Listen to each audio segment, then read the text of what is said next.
Salut les amis d'Africa TV Network, c'est pour moi une joie et un très grand plaisir de savoir nombreux que vous allez suivre cette émission. Dans cette émission, sur votre plateforme d'information générale où nous donnons des analyses géopolitiques sans filtre, aujourd'hui nous recevons une voix singulière, une connaissance en tout cas lucide de la région des Grands Lacs, monsieur Jean-Marie Ndagijimana, ancien ambassadeur du Rwanda en France, aujourd'hui exilé politique. Il va essayer de nous aider à décrypter et comprendre les questions brûlantes de l'heure, eu égard aussi à la tension entre le Rwanda et la RDC. Il y a aussi la question de la disparition aujourd'hui 2 semaines du président rwandais Paul Kagame. Il y a aussi l'accord entre l'RDC et le Rwanda. D'ailleurs, les informations qui nous viennent de là ne sont pas très bonnes, vu la communication du gouvernement rwandais qui dit que en tout cas il faudrait attendre, l'accord attendra. Pour le moment, le Rwanda n'est pas pressé. Mais maintenant, sur le terrain, on remarque qu'on est en train de transplanter les personnes. Aujourd'hui, les Human Rights Watch comptent au moins 1500 personnes ont été renvoyées au Rwanda. On ne sait pas rwandais ou congolais sans procédure de contrôle régulière à la matière. Bonjour, monsieur l'ambassadeur. Bonjour, monsieur Blaise Mukenge. Comment allez-vous? Dieu fait grâce en tout cas, monsieur l'ambassadeur. Je voudrais d'abord, d'après m'abord, quelle est la situation sur place au niveau du Rwanda, compte tenu des bruits qu'on entend sur la disparition probable du président rwandais. Ça fait 2 semaines, jour pour jour, qu'il n'est pas été vu en public. Alors effectivement, il se passe des choses bizarres au Rwanda. Un président de la République qui disparaît depuis presque 15 jours sans que le gouvernement ne dise un mot à propos soit de sa maladie ou alors de sa disparition ou de son indisponibilité passagère. Rappelez-vous, par exemple, en RDC, lorsque le président Tshisekedi était malade, souffrant en tout cas, il est allé en Europe et tout le monde le savait. Il a séjourné quelques jours et puis il est rentré après une opération ou des soins fournis par un hôpital européen, belge ou allemand. Et ça n'a créé aucun problème, mais au Rwanda, c'est le silence total. Le gouvernement ne dit rien, ne communique rien à la population.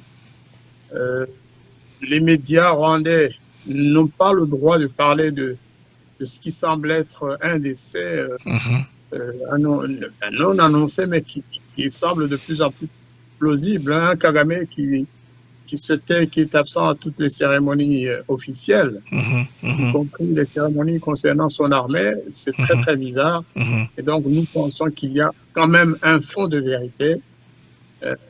Puis, les communications que nous avons avec des gens proches du régime et de l'armée rwandaise nous disent qu'effectivement, Kagame a des soucis de santé. Il n'y a pas de confirmation qu'il serait mort. Oui, mais, pas encore. Pas encore, mais cela évidemment a beaucoup de conséquences sur le plan du gouvernement du pays, sur le plan de l'atmosphère politique qui règne dans les cercles du pouvoir. Et, vous savez, quand il y a une absence prolongée d'un chef d'État dans quelque pays que ce soit, il y a nécessairement des positionnements. Il y a des gens, des personnes proches du pouvoir qui se voient en remplaçant ou en successeur du chef de l'État, en l'occurrence succéder à Kagame, ce n'est pas facile, ce n'est pas Kagame qui l'aura. Mais en tout cas, il y a ça, il y a des camps qui s'opposent déjà, notamment d'un côté la femme du président Jeannette Kagame qui a déjà beaucoup de pouvoir et qui a un groupe d'officiers supérieurs, un groupe de politiciens qui la soutiennent, qui préfèrent qu'il y ait une transition en douceur, une transition pacifique de façade, pour donner l'impression au monde que le régime de Kagame, même si Kagame disparaissait, que la stabilité resterait intacte. Mais c'est sans compter, bien sûr, avec les rivaux, qui sont notamment les officiers venus d'Ouganda avec Kagame, qui sont protégés par M. Museveni, le président ougandais. Oui. C'est sans compter avec les autres influences régionales. Mais les groupes qui sont en opposition sur la question du décès ou de la maladie de Kagame sont deux. C'est ceux qui sont venus du Burundi et ceux qu'on appelle les Burundais et ceux qu'on appelle les Wassaja d'Ouganda. Ils sont principalement tous de la même ethnie parce qu'on sait que le Rwanda, la direction est monolithique. Il y a quelques Hutus qui font des rôles de façade. Ce sont les Tutsis qui ont majoritairement les contrôles. Là, on voit les francophones. Dans ces deux groupes, il n'y a même pas, il n'y a pas de minorité. Ils sont tous Tutsis. Ah, tous sont Tutsis alors? Okay. Tous les deux groupes, hein, que ce soit ceux venus d'Ouganda ou ceux venus du Burundi, c'est des anciens réfugiés Tutsis venus du Burundi justement, et quelques-uns venus de RDC ou de Tanzanie. Ce sont tous des Tutsis. En fait, ils se querellent pour garder le pouvoir entre les mains des Tutsis. Ça aussi, c'est une autre donnée. Ils veulent garder le pouvoir. Ils ont acquis par la guerre. Voilà, vraiment entre les mains des Tutsis. Et c'est Jeannette Kagame qui est à la manœuvre, en fait, contre le très célèbre James Kabarebe, lui qui est ougandais. Lui, il est ougandais, voilà. Et donc, on ajoute que à la manœuvre, c'est le président Museveni qui est le parrain des Ougandais, mais aussi a beaucoup d'influence sur ceux venus du Burundi ou de Tanzanie, parce qu'ils ont tous transité en Ouganda et ils sont tous plus ou moins protégés en tant que régime Tutsi devant se vivre à lui-même. Donc Museveni, il fait les offices, hein, il fait office pour essayer de garder le calme entre les deux groupes opposés, pour qu'il n'y ait pas notamment de violence, que les deux groupes n'en viennent pas, j'allais dire, aux mains. C'est vraiment un peu violent entre les deux. Oui. Pour qu'il n'y ait pas de lutte violente entre les deux groupes, une lutte de succession. C'est ça l'objectif de Museveni. Et donc, il appelle les uns et les autres à la modération. Il appelle les uns et les autres à accepter que le moment venu, éventuellement, ils se retrouvent sous sa protection, qu'il les aide à se succéder à eux-mêmes, mais sans violence et en gardant, bien sûr, l'essence d'un régime que j'appelle souvent féodal, mais Tutsi, essentiellement. Il ne veut pas, Museveni ne veut pas qu'éventuellement les opposants du régime en profitent pour prendre place à la place de Kagame. Ce qui serait, pour eux, ce serait une catastrophe. Alors, est-ce que, selon la constitution rwandaise, est-ce que la loi est-elle respectée? Parce qu'on voit de plus en plus, apparemment, c'est comme le Premier ministre qui assure l'intérim, les cérémonies militaires qui sont une sorte de chasse gardée pour Kagame aujourd'hui. On a vu le Premier ministre parler aux soldats, ce qui ne s'est jamais fait par le passé. Les grands événements, même sportifs, tout événement, c'est lui qui parle et toujours. Moi, je suis habitué à aller voir sur X. Est-ce que la constitution rwandaise est-elle respectée? Qu'est-ce qu'elle dit dans le cas d'indisponibilité du chef d'État? Alors, ce Premier ministre, M. Edouard Ngirente, c'est un Premier ministre là aussi de façade, hein, mais qui joue bien son jeu, c'est un Hutu d'ailleurs, qui joue bien son rôle, qui porte la voix de son maître, de son patron. En revanche, au terme de la constitution rwandaise, c'est le président du Sénat national qui devrait remplacer Kagame pendant une transition pour laisser organiser des élections pour mettre en place un nouveau gouvernement, élire un nouveau chef d'État. Or, le président du Sénat actuel aussi, c'est un Hutu. Même s'il a des parents, un Hutu comme papa et sa maman est Tutsi, mais ça ne veut rien dire. De toute façon, pour le régime de Kagame, les gens d'origine mixte sont encore plus... ils sont moins confidents. On ne peut pas faire confiance à ces gens-là. C'est ce que souvent les hommes du régime nous disent. Hein. Ils préfèrent un Hutu pur, comme ils disent, ou un Tutsi pur, mais pas les mélanges. Pas les mélanges. Voilà, ils n'aiment pas les gens qui sont au milieu parce qu'ils savent que ces gens peuvent être difficilement gérables, peut-être.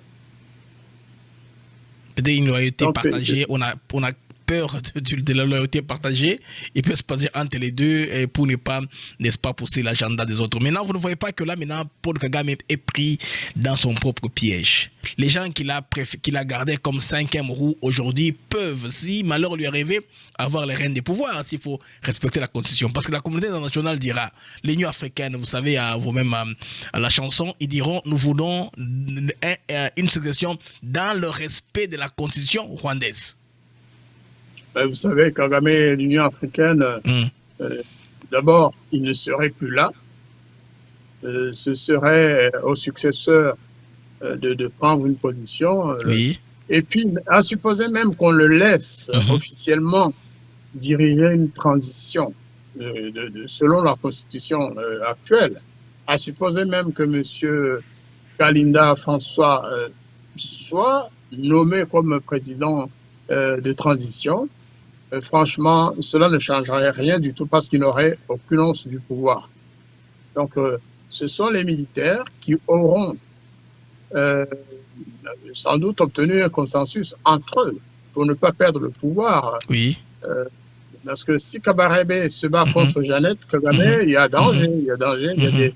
Voilà, donc ils se disent... D'ailleurs, aujourd'hui même, j'ai appris qu'il y avait des réunions à Kigali entre les deux camps pour essayer de voir s'il y aurait possibilité d'entrer dans une transition de façade au moins pacifique pour justement ne pas contrarier les organisations internationales qui suivent l'évolution des affaires, pour ne pas contrarier les gouvernements des pays voisins, notamment Museveni, pour ne pas contrarier l'opinion nationale. Et donc, ils sont en train de voir comment mettre en place une transition de façade, une transition dirigée par précisément le président du Sénat.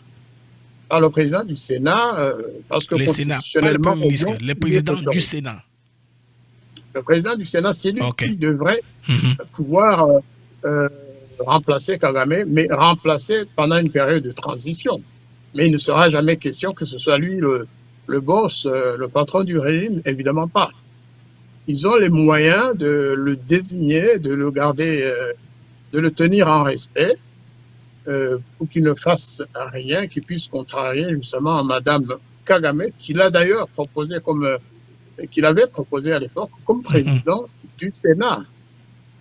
Donc c'est l'homme de Madame Kagame. Vous savez, dans certains pays africains, effectivement, les épouses des chefs d'État ont beaucoup de pouvoir. C'est le cas du Rwanda.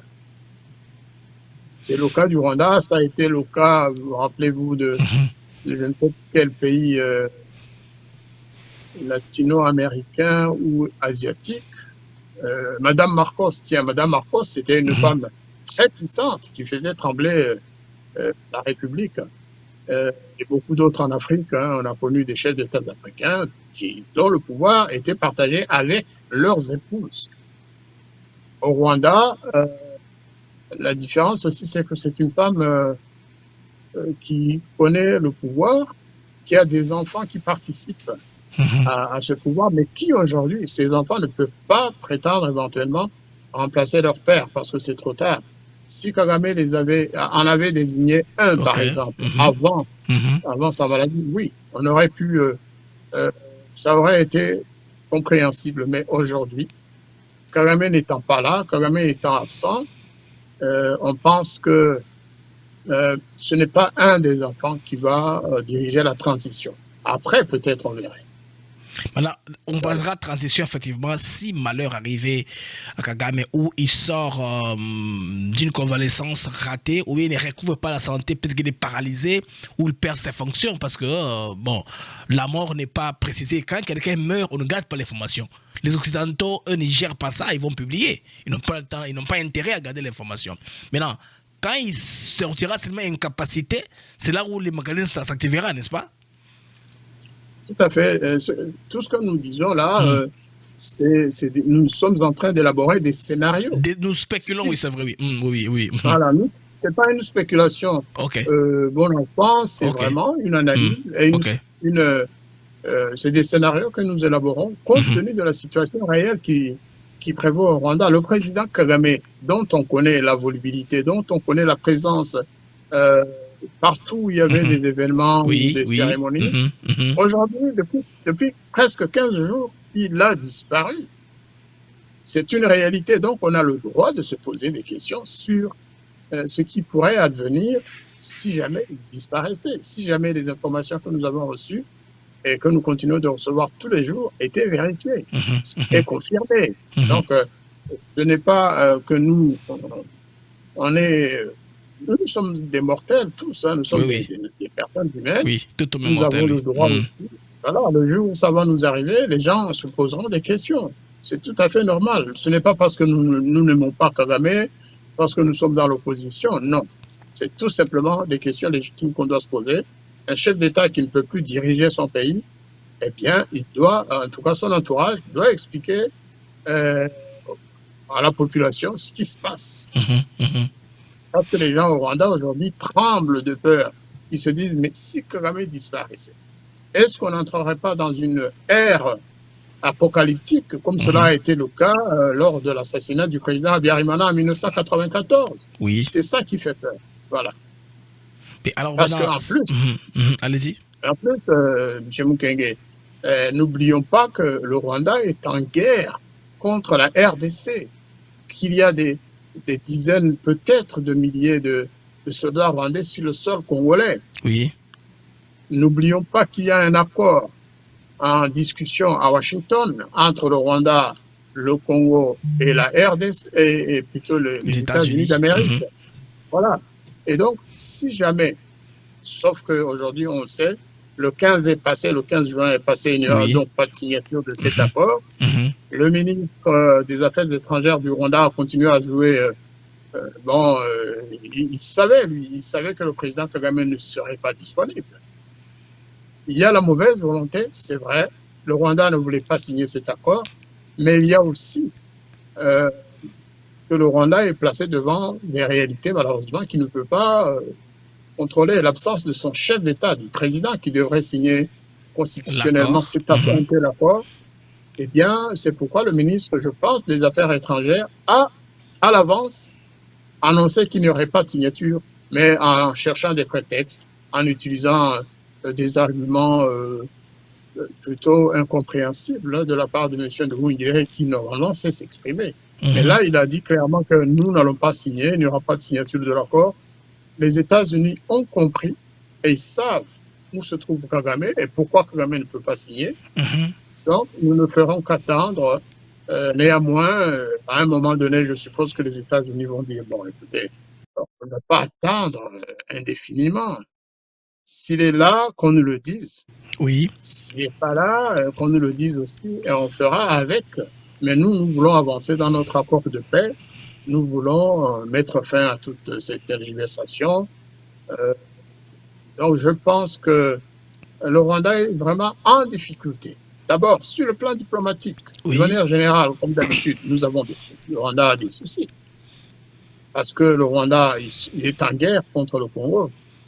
Et nous avons des soucis aussi parce que on ne sait pas ce qui va se... D'abord, l'après Kagame. Est-ce que ce sera une transition pacifique qui va amener le pays à une meilleure gouvernance démocratique, parce qu'au Rwanda, il n'y a pas de démocratie, ou alors ce sera l'apocalypse, ou alors il y aura une guerre entre les clans proches de Kagame, les clans Tutsi, ou alors il est possible que les Hutus comprennent que c'est peut-être le moment aussi de s'exprimer et de dire ça suffit comme ça, 30 ans de violence, 30 ans de discrimination, ça suffit comme ça. Donc, c'est ça la vraie inquiétude au Rwanda actuel. Ce n'est pas à négliger. Les gens qui pensent que nous le disons par plaisir se trompent. C'est vraiment des analyses. Nous le faisons parce que tous les Rwandais sont préoccupés. Ils nous appellent. Vous savez que nos frères, sœurs, cousins et autres amis qui sont au Rwanda nous appellent pour dire qu'est-ce que vous en savez? Est-ce que le président Kagame est effectivement à Francfort? Est-il mort? Est-il vivant? Ça vient du Rwanda, des questions pareilles. Nous ne pouvons donc pas négliger ça. Nous devons suivre avec toutes les informations que nous avons. Nous devons les porter à la connaissance de vos médias, parce que les médias congolais notamment doivent savoir ce qu'il advient de Kagame. Et est-ce qu'il y aura signature? Est-ce que Kagame, si Kagame décède, est-ce que cet accord aura encore un sens? Est-ce que le Rwanda va retirer ses troupes de RDC et qu'adviendra-t-il de ces supplétifs de l'AFC M23? Vont-ils rester dans les zones conquises sans l'aide de Kagame, ou alors Kabarebe ou d'autres officiers prendront la relève pour soutenir ces rebelles terroristes? C'est ça les questions que nous posons. Alors, le ministre rwandais des Affaires étrangères, Olivier Nduhungirehe, a dit ceci sur, je pense bien, la RTBF, qu'un accord, bien sûr, sera signé plus tard, mais le Rwanda prévient que cela prendra plus de temps. En attendant, nous remarquons sur le terrain, parce que le Human Rights Watch, LCICR, le comité national, décrit un transfert aujourd'hui de 1500 personnes, des civils au Rwanda avec les bus qui ont traversé. On ne sait pas carrément savoir qui est rwandais et qui est congolais. On a pris des gens comme ça, 1500 personnes qu'on amène au Rwanda. Est-ce que vous ne voyez pas que là, les Rwandais sont en train de préparer les germes d'un conflit à venir, parce que les gens qui n'appartiennent pas déplacés dans un coin où ils ne sont pas originaires, c'est la pose problème. Est-ce que vous ne voyez pas que le Rwanda a un plan à long terme? Et finalement, brouillons les cartes. Allons en masse. Je suis complètement d'accord. Oui. Allez-y. Je suis complètement d'accord avec votre question. C'est une suggestion, en fait. D'abord, j'avais fait une émission, une analyse sur la chaîne La Voix des Grands Lacs. Oui. Il y a quelques mois, parce que ce qu'ils ont fait maintenant, ça a été officiel. Mais dès la prise de Goma, le phénomène a commencé. Mais même avant, il y avait ce que j'appelais à l'époque, qui était un processus génocidaire d'ailleurs, il y avait un processus de déplacement et de remplacement. Mais c'était sur le territoire congolais. C'est-à-dire qu'à Rutshuru, à Massissi et dans d'autres contrées habitées par les populations bantoues, l'armée rwandaise déplaçait. Oui, l'armée rwandaise déplaçait les populations et les remplaçait par d'autres populations venues du Rwanda et dont les gens ne savaient pas qui ils étaient. Nous avions à l'époque parlé de processus génocidaire par déplacement-remplacement. Parce que d'abord, on ne savait pas ce que devenaient les personnes déplacées. Oui. Aujourd'hui, ils le font officiellement. Ils déplacent les populations hutus congolaises. Parce que les 1500 ou plus qu'on nous a montré, il n'y a pas que ceux-là. C'est surtout à Rutshuru, Massissi. Ils ont déplacé des milliers de Hutus congolais en les forçant d'aller au Rwanda alors qu'ils ne sont pas rwandais. Mais même s'il ne s'était s'agit que des réfugiés rwandais, on ne déplace pas les réfugiés de cette manière comme du bétail. Voilà. Mais là, il s'agit vraiment d'un processus de déplacement et de remplacement.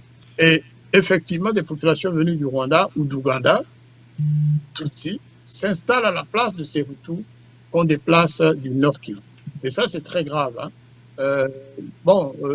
Je sais que le gouvernement congolais a pris la mesure de cette affaire de déplacement et de déracinement. Ils sont en train de déraciner les populations congolaises. Les forces à aller au Rwanda, c'est ce que dit en fait Human Rights Watch. Human Rights Watch, la dame en question, elle est très informée. Madame Ida Soeria. Voilà. Et elle suit beaucoup tout ce qui se passe dans cette région. Et elle a des correspondants dans toutes les régions du Nord Kivu et du Sud Kivu. Et elle parle de ce qu'elle sait. Et effectivement, pour moi, c'est la suite du génocide qui a commencé depuis des dizaines d'années maintenant. Donc, c'est qu'on plante les germes d'un conflit futur, parce que les gens-là ne s'entendront jamais avec les locaux. Bon, écoutez, ils vont les... D'abord, est-ce qu'il faut les laisser au Rwanda, ces populations-là? Je crois que le Congo, qui a vu et entendu ces personnes déplacées, ces Congolais dire que nous ne sommes pas des Rwandais, on nous force, alors que le Rwanda, lui, déclare que ce sont des réfugiés rapatriés volontairement, tandis que les Congolais disent nous ne sommes pas des Rwandais, nous sommes des Congolais qu'on nous laisse entrer dans notre pays. Mais le Rwandais ne le fera pas parce qu'il a déjà mis il a déjà placé des populations à leur place. Leurs terres ont été redistribuées, leurs maisons sont occupées par des personnes venues du Rwanda ou du Ouganda, et donc ce sera très difficile. C'est vraiment un cas qui mérite que la diplomatie congolaise tape du poing sur la table pour dire, écoutez, donnez-nous la liste de toutes les personnes déplacées du Congo, que ces personnes soient rwandaises ou congolaises, et puis nous verrons avec ces populations, avec l'aide du HCR, sauf que le Haut-Commissariat aux réfugiés de Goma est vendu à Kigali depuis des années. Nous le savons, nous l'avons déjà dénoncé dans des émissions à la Voix des Grands Lacs, avant la prise de Goma. Nous l'avions déjà dénoncé en collaboration avec la société civile congolaise, du Nord Kivu et du Sud Kivu d'ailleurs. Et c'est un dossier que le gouvernement congolais doit saisir. Il doit s'en saisir et le porter loin du Congo, loin du Rwanda, aux Nations Unies. Heureusement qu'il y a le HCR, plutôt le Human Rights Watch. Qui dénonce les HCR, parce que le HCR est complice, comme vous avez dit, la complicité du HCR dans ça, c'est un scandale. C'est un scandale, c'est vraiment un grand scandale. Le HCR, depuis plusieurs années, je pourrais vous mettre en contact avec le jeune Congolais qui a ce dossier en main, qui s'occupe justement de ce dossier depuis des années d'ailleurs. Il a souvent signalé la complicité du HCR Goma, qui était dirigé par des gens qui vivaient au Rwanda et qui venaient chaque matin à Goma travailler, prendre les renseignements, et le soir, ils rentraient au Rwanda. Je pourrais, si vous voulez, vous mettre en contact avec cette personne qui s'exprime très bien, qui pourrait vous donner plus de renseignements d'ailleurs pour enrichir le débat sur cette question. Je vous en prie, moi j'aurais besoin de ces contacts après, oui. Voilà, je vous donnerai ces contacts et je le contacterai aussi pour qu'il puisse éventuellement vous donner un entretien, une interview. C'est très important à savoir. Parce que les points de blocage éternels dans les négociations à venir entre la RDC et le Rwanda, on entrevoit la question du retour des réfugiés qui n'a pas encore réglé. Parce que le Rwanda réclame, de toute façon, chaque fois, il revoit la hausse, le nombre de réfugiés rwandais, c'est-à-dire qui doivent venir au Rwanda, et congolais qui doivent venir des parts de deux frontières.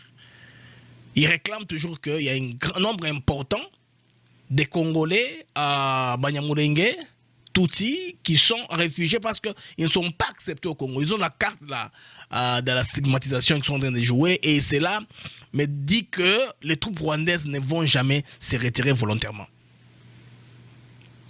C'est mon avis aussi. C'est mon avis parce que d'abord, il y a justement, si jamais il y a signature d'un accord de paix, cet accord de paix qui prévoit que le Rwanda doit absolument retirer ses troupes sans condition, il serait très très difficile pour ces gens-là de continuer à occuper une partie du territoire congolais, sauf si le gouvernement congolais leur en fait cadeau, ce qui n'est pas imaginable. L'Amérique est spécifique. Pour aider les Rwandais, ils disent retirez vos troupes matérielles. Ils savent que ce genre d'arsenal militaire, un groupe rebelle ne peut pas les acheter. C'est là où les pièges se trouvent. Si les Rwandais, les véhicules peuvent se retirer, les personnels restent, ils seront exposés. Exactement. Et si ces troupes ne se retirent pas, à moins qu'il y ait un accord tacite caché entre les États-Unis et les rebelles, et le Rwanda, les rebelles, et le Rwanda, bien sûr, à moins qu'il y ait un accord caché, il n'y aurait jamais réalisation de cet accord global du président Trump. Donc, il faut absolument que le Rwanda retire ses troupes. Il faut que le M23 AFC, supplétif de l'armée rwandaise, quitte les territoires qu'ils occupent aujourd'hui. Oui. Si on veut vraiment une paix durable en RDC. Ça, c'est même indiscutable, comme le dit Washington. C'est sans condition. C'est sans condition. Une fois encore, nous devons savoir ce qui se passe derrière les rideaux. Est-ce que c'est sincère de la part de tous les partenaires, de tous les protagonistes, ou alors entre les États-Unis et le Rwanda, il y a quelque chose que nous ne savons pas? Voilà la question que personnellement je me pose de temps en temps. Nous savons que les experts des deux parts se sont rencontrés les experts rwandais, tout comme congolais, pour harmoniser ce qui devra être signé, ce qui est acceptable de deux parts, parce que quand on vous dit négociation, c'est-à-dire on fera des concessions. Chaque pays a ses lignes rouges à franchir. Est-ce que pensez-vous que la paix, le prix de la paix, sera ce genre de concessions, peut-être de reconnaître les gens de l'AFC de M23 aujourd'hui accompagnés par Joseph Kabila? Vous pensez que ce sera ça le prix? Une sorte peut-être de reconnaissance, une sorte de pardon? Je ne sais pas si ça va aller comme ça. Les Congolais, eux, réclament la justice. À Doha, on apprend que les rebelles réclament l'amnistie générale. Est-ce que ça va aller ou ça va se compliquer? L'amnistie, oui, pourquoi pas, mais l'amnistie, ça peut se remettre en cause après, lorsque la paix viendra. Je pense que la RDC ne peut pas vendre sa souveraineté contre quelques exigences que ce soit. Sinon, ce serait une capitulation déguisée. Si, par exemple, on dit que les morts, les populations assassinées à Goma, à Bukavu, à Calais et ailleurs, dans le sud Kivu, si on nous dit que ces populations peuvent être sacrifiées, bien sûr, cet accord-là, ben pourquoi pas, mais ensuite, il faut que le gouvernement réponde aux questions de la population. Est-ce que les parents des victimes vont accepter un tel marchandage? Et je suis presque convaincu personnellement que pour avoir une paix durable, on ne peut pas se contenter de ce genre de marchandage. Et si le président Tshisekedi l'acceptait, ce serait à ses dépens. Je pense qu'il pourrait payer le prix de ce que j'appelle, moi, une capitulation. On ne peut pas laisser le M23 s'en sortir comme ça. Ils ont massacré les populations et ils continuent de massacrer. Ils sont en train de chasser les populations de leurs terres et s'accaparer leurs biens. Donc, on ne peut pas poser ce genre de conditions. Le Rwanda doit prendre ses responsabilités. Évidemment, la seule alternative qui va rester, la seule alternative, ce sera la solution militaire. Si le Rwanda ne veut pas retirer ses troupes, alors qu'il l'avait accepté à toutes les étapes de ce processus de négociation, eh bien maintenant, si le Rwanda dit c'est fini, on ne retire plus nos troupes du Congo, le M23 reste en position. Oui. La seule solution qui va rester, ce sera une solution militaire. Mais avec les désordres qui s'installent au Rwanda, les désordres de leadership qui s'installent au Rwanda, n'est-ce pas là une fenêtre ouverte pour les Congolais maintenant de penser à plus doubler d'ardeur? Parce que jusque-là, la RDC est très forte diplomatiquement. Je pense qu'il est grand temps d'ouvrir aussi les fronts, considérer peut-être déplacer l'épicentre de la violence, pourquoi pas envahir une partie du Rwanda. Peut-être là, nous aurons l'équilibre, n'est-ce pas, de l'épreuve de force quand il faut les négocier. Et ce sera très risqué pour Tshisekedi d'envisager cela, peut-être une campagne militaire de genre à dire vous capitulez. Par exemple, vous voyez l'exemple de ce que Trump demande à l'Iran. Il demande à Téhéran carrément toute la population doit vider Téhéran parce qu'ils doivent bombarder. Ou l'Iran doit capituler. Est-ce qu'on peut mettre que le Rwanda devant cette position-là? Alors, je peux dire aussi que le Rwanda n'est tout de même pas l'Iran. Le Rwanda n'a pas les moyens de l'Iran. L'Iran est un pays qui peut être bombardé pendant des mois, des années, sans capituler, sans plier.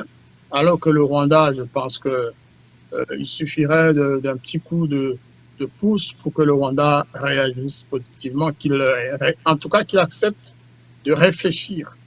Parce que c'est ça qui leur manque à Kigali. Ils s'accrochent au territoire congolais et à ses ressources pour survivre. Une fois encore, je le dis, si le Rwanda aujourd'hui quittait le territoire congolais, si l'armée rwandaise quittait, si le M23 restait seul sans pouvoir compter sur l'aide militaire du Rwanda, je pense que ce serait la fin à la fois du système de Kagame et à la fois aussi la fin de la guerre. Et c'est ça que tout le monde recherche, y compris les États-Unis. Je suppose que les États-Unis ne veulent pas poursuivre une coopération avec des pays en guerre. Alors, ce qui peut être envisagé aussi, bien sûr, c'est que certaines autres puissances s'en mêlent. Vous voyez, en parlant de l'Iran, il y a la France qui est entrée dans le jeu, il y a la Turquie, il y a d'autres pays, les pays arabes du Moyen-Orient, qui ont chacun pris des positions. Il y a beaucoup de données dans la guerre entre Israël et l'Iran.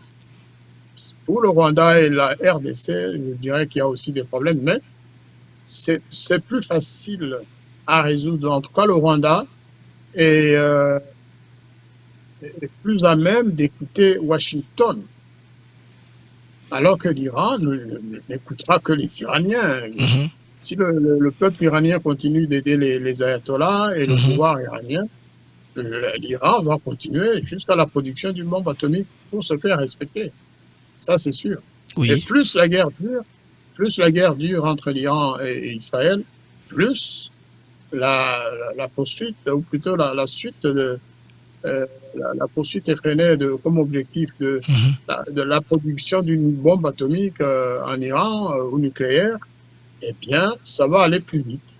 En période de guerre, on sait que les choses vont plus vite parce que tout s'arrête et tout est concentré sur ce seul objectif de pouvoir neutraliser l'adversaire et se faire respecter, se faire, disons, faire que tout le monde ait peur de toucher à l'Iran.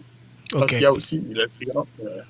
Ok, maintenant, comment jugez-vous le récent retrait du Rwanda de la CEAC et de plus en plus un isolement diplomatique parce qu'après, il y a une réunion où Kinshasa doit prendre la présidence de la CIRGL, le Rwanda sera absent comme pays.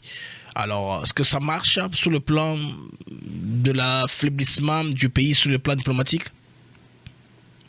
Moi, je pense qu'une fois encore, la présence ou l'absence à la tête du Rwanda de Kagame va changer la donne. Si Kagame n'est plus président du Rwanda, s'il y a un autre, on pense bien sûr souvent à Kagame, mais plutôt à Kabarebe. James Kabarebe. Mais maintenant, il faut tenir compte aussi du clan familial de Kagame. Personnellement, je préférais que ce soit le clan familial qui gagne, mais c'est un clan malfaisant aussi. C'est des gens qui ont tué beaucoup de personnes et qui continuent à être la terreur des Rwandais. Mais même s'il est sous sanction, il risque de poursuivre la guerre. On me dit que ce n'est pas nécessairement le cas, précisément parce qu'il est sous sanction, il pourrait donner des gages à la communauté internationale et mettre fin à la guerre. Voilà, et surtout sous la pression du président Museveni, qui est son parrain, il faut le dire aussi. Kabarebe est protégé par l'Ouganda. Et Kabarebe pourrait négocier, donner des gages à Museveni pour qu'il le soutienne à la tête du pays. Voilà, ça c'est possible. Parce que là, lui, ayant préparé Morozi Kainerugaba pour la succession, ça serait logique que ce soit un Kabarebe. Mais que dire des Kayumba Nyamwasa, les autres qui sont partis, qui ont des problèmes personnels avec Kagame? Vous voyez une ouverture pour leur retour au Rwanda si jamais Kagame n'est pas aux affaires? Ça, il faudrait demander à Kayumba Nyamwasa, mais Kayumba Nyamwasa, c'est une personne, c'est un individu comme tout autre. Juste un exemple parmi ceux qui sont partis. Vous ne voyez pas que c'est une ouverture. Comme l'homme tout-puissant n'est plus là, maintenant les autres qui avaient fui la désobéissance peuvent commencer à rentrer parce qu'ils désobéissent à Kagame, pas au système. Je ne sais pas moi si c'est le système ou c'est l'inverse. Je ne vois pas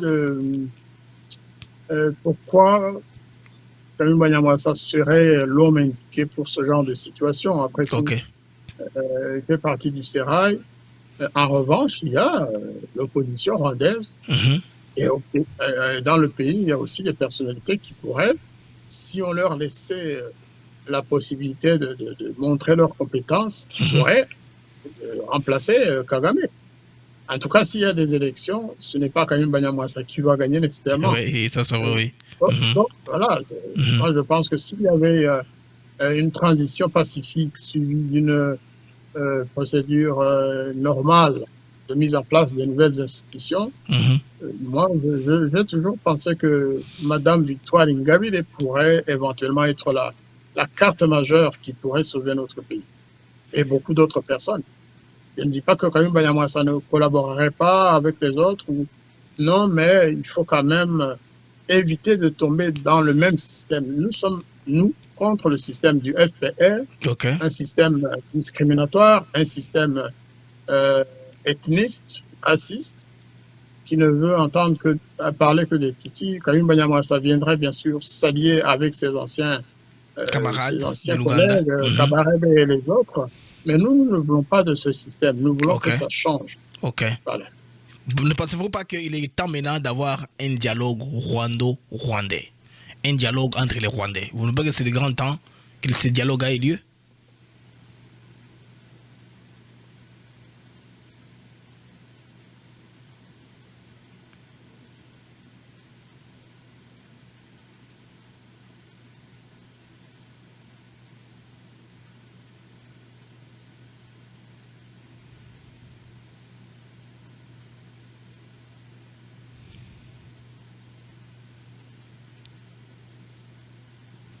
Monsieur l'ambassadeur, si vous m'attendez, j'ai perdu. Ok, votre son est revenu, allez-y. Donc, j'ai dit qu'il faut effectivement un dialogue, mais un dialogue pour faire quoi? Pour laisser le régime de Kagame en place, pour garder le même système qui exclut 85% de la population rwandaise. Non, pour que les Rwandais eux-mêmes adressent ces questions-là, à ces pourparlers-là, comme un peu à la congolaise. Ah oui, nous ne pensons qu'à cela et nous le disons. Il faut absolument qu'on se retrouve, qu'on discute. Mais nous savons que les gens au pouvoir ne sont... Kagame, de toute façon, a toujours exclu ce dialogue. Il a dit qu'il n'a pas à dialoguer avec ses opposants, qu'il a le pouvoir, qu'il a été élu à 99,30%, et que donc il n'est pas question de dialogue. Maintenant, après sa disparition, effectivement, à supposer même qu'il ne le veuille pas, je crois que ses remplaçants seraient contraints de le faire. Il n'y a pas de gars, mais ça, c'est vraiment que tu connais de le faire pour qu'il y ait la paix, parce que l'image est quand même représentée à un moment. Les Occidentaux disent qu'on le garde là parce que c'est lui qui fédère le Rwanda. S'il n'est pas là, le pays va s'embraser. Le même rôle qu'on a vu donner à Kabila. Si Kabila n'est pas là, le pays va s'embraser. Il est parti, il n'y a eu rien. Et tout ça, et son soutien, maintenant, parlons de son soutien à l'international. Vous pensez que son soutien est toujours là où il commence à le quitter? Son réseau de soutien à l'international est-il toujours là où il commence à le quitter compte tenu de la situation actuelle? Bon, son réseau à l'international, moi je peux parler de la France. Le soutien international de Kagame au niveau de la France reste entier. Parce que Kagame, c'est un peu le typotype de la France et des autres pays de l'Union européenne. C'est lui qui défend les intérêts de Total Energy au Mozambique. En Centrafrique, c'est Kagame. C'est lui maintenant qui intervient aussi dans certains pays comme le Bénin, même si on ne le dit pas officiellement, mais Kagame est là.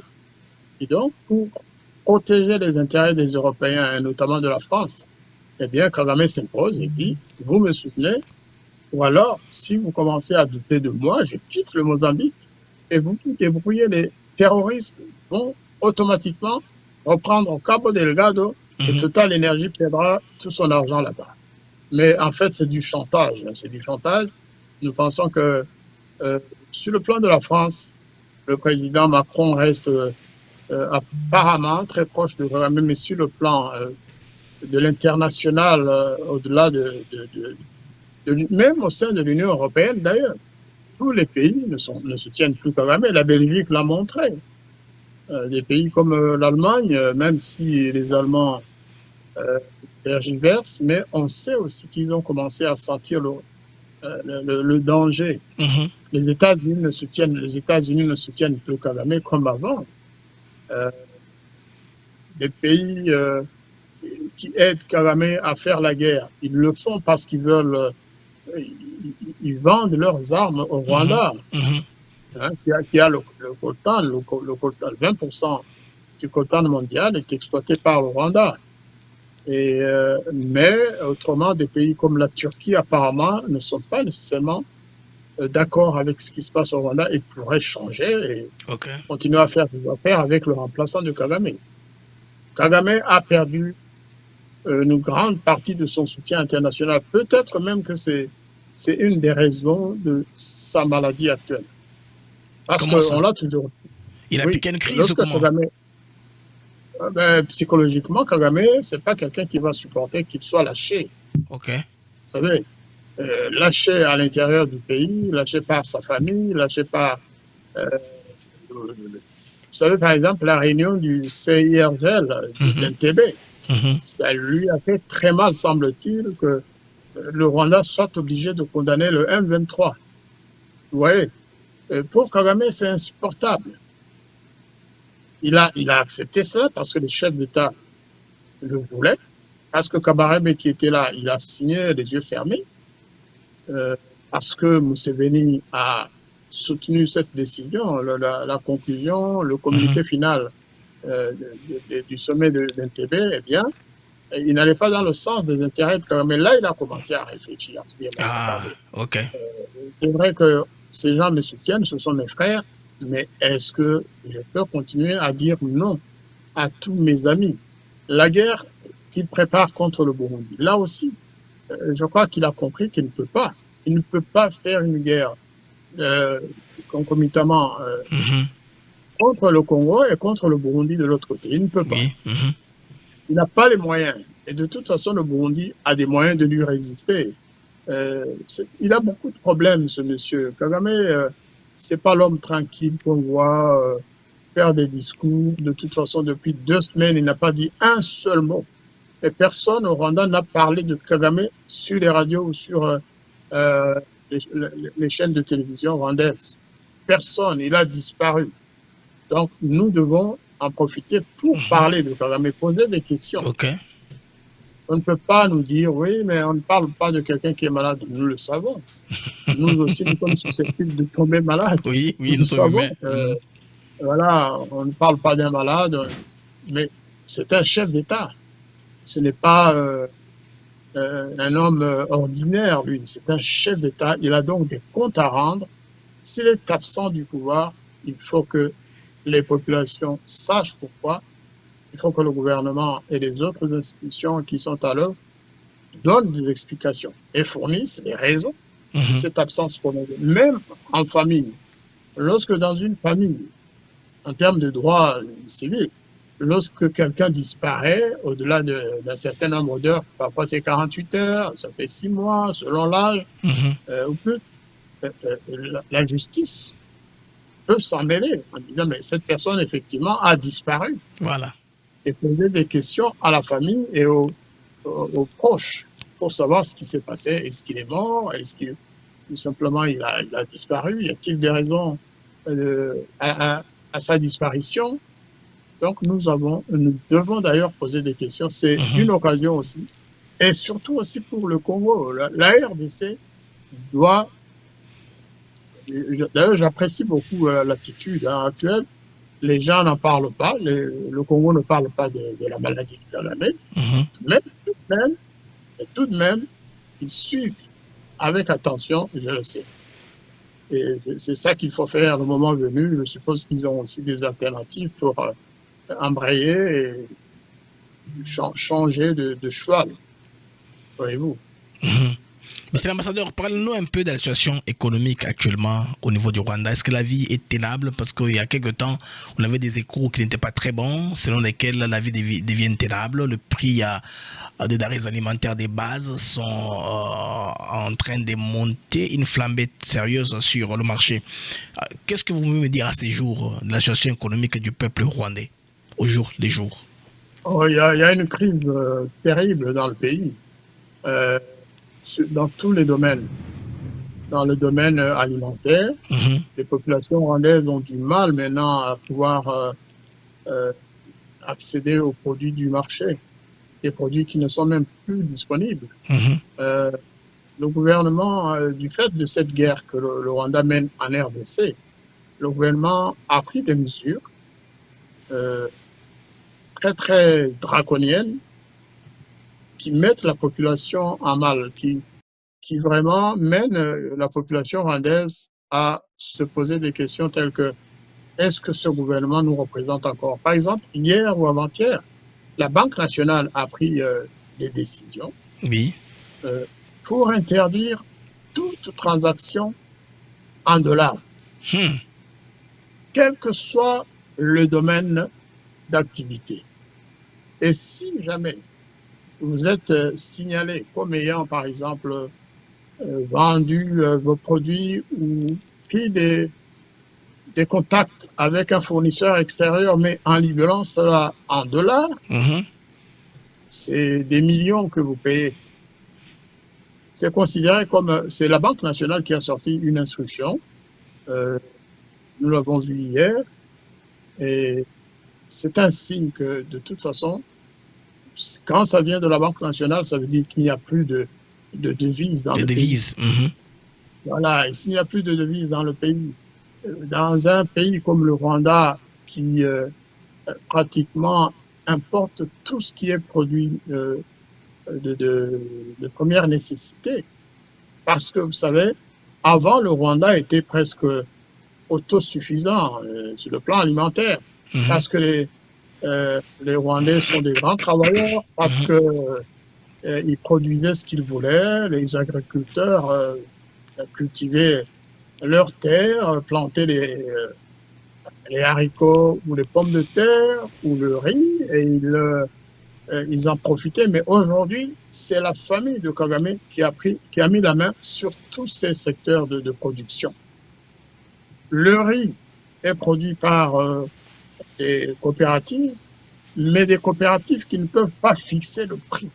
C'est Madame Kagame qui fixe le prix, qui achète le riz à ces coopératives. Quand je parle du riz, considérez aussi que c'est le même système pour les pommes de terre et pour tous les autres. Donc, à la fin, l'agriculteur, il va vendre son riz ou ses pommes de terre à un prix tellement bas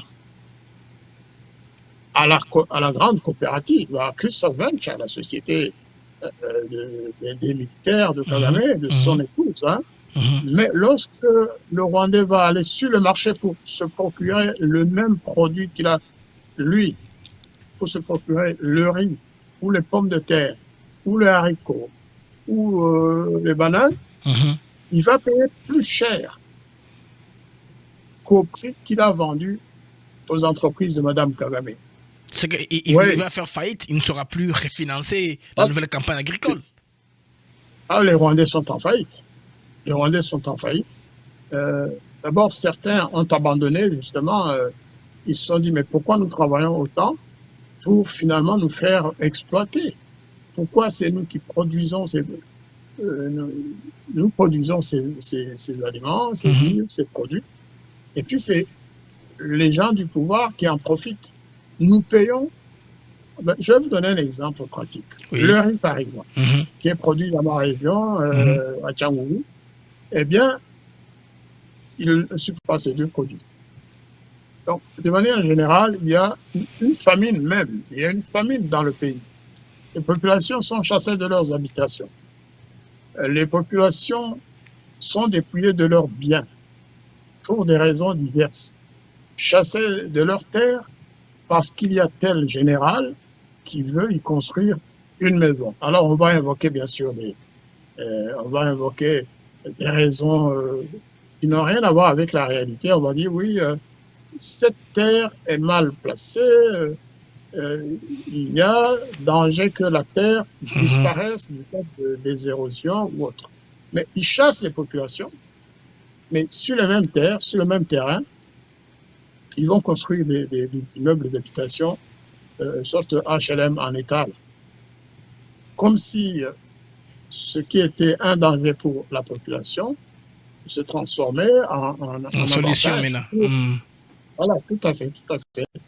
Donc, je ne peux pas aborder la question économique de manière générale, mais sachez que tout ce que le Rwanda paye, même s'ils exploitent les mines de Ubaya et toutes les autres richesses de RDC, ils n'arrivent pas à à faire un peu il n'arrive pas à payer toutes les dépenses que cette guerre exige.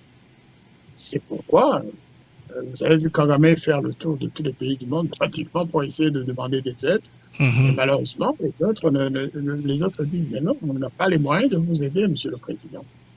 Arrêtez cette guerre, parce qu'ils savent, ils savent pourquoi Kagame est en faillite. Ils savent pourquoi au Rwanda il y a une famine endémique pratiquement depuis plusieurs dizaines d'années. Et Kagame ne pourra pas s'en sortir s'il n'arrête pas la guerre du Congo. En tout cas, il ne va pas en sortir s'il n'arrête pas la guerre du Congo, c'est très important. Nous commençons maintenant à chuter, monsieur l'ambassadeur. Qu'est-ce qu'on a maintenant à retenir de tous aussi? Comment les choses vont se passer en résumé si Kagame ne revenait jamais pour éclairer les peuples du Grand Lac? Si Kagame ne revenait pas, je vais paraître cynique. Moi, je dirais que ce serait une solution pacifique à toute la problématique des guerres qui sévissent dans notre région. Je suis certain que si Kagame disparaissait, ne revenait pas, disons les choses comme ça, eh bien, la guerre du Congo pourrait s'arrêter automatiquement, sauf si certains autres chefs d'État de la région s'en mêlaient.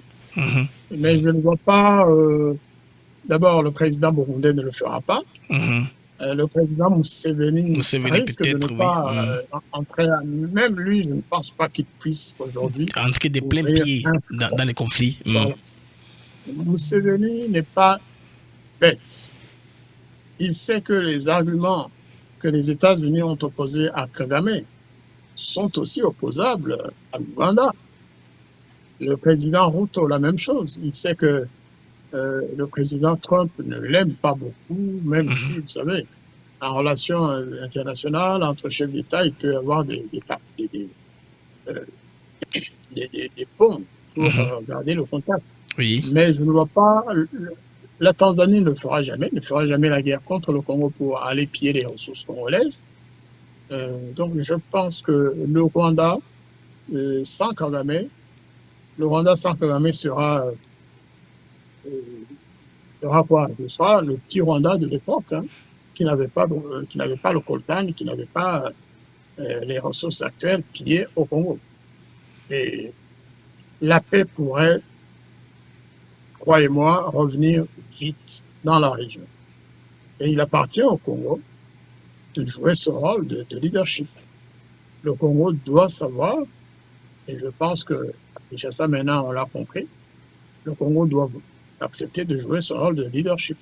Pas seulement à l'égard du Rwanda, mais aussi aux autres pays de la région, non pas en faisant la guerre, mais en jouant, comme aujourd'hui cela est fait, en jouant avec la diplomatie congolaise jusqu'au bout, en montrant aux grandes puissances mondiales que le Congo est un pays qui compte dans la région. Si le Congo ne montre pas ses muscles, les gens vont continuer à, bien sûr, vouloir chacun venir prendre son petit morceau et repartir. Il faut absolument que le Congo développe son armée.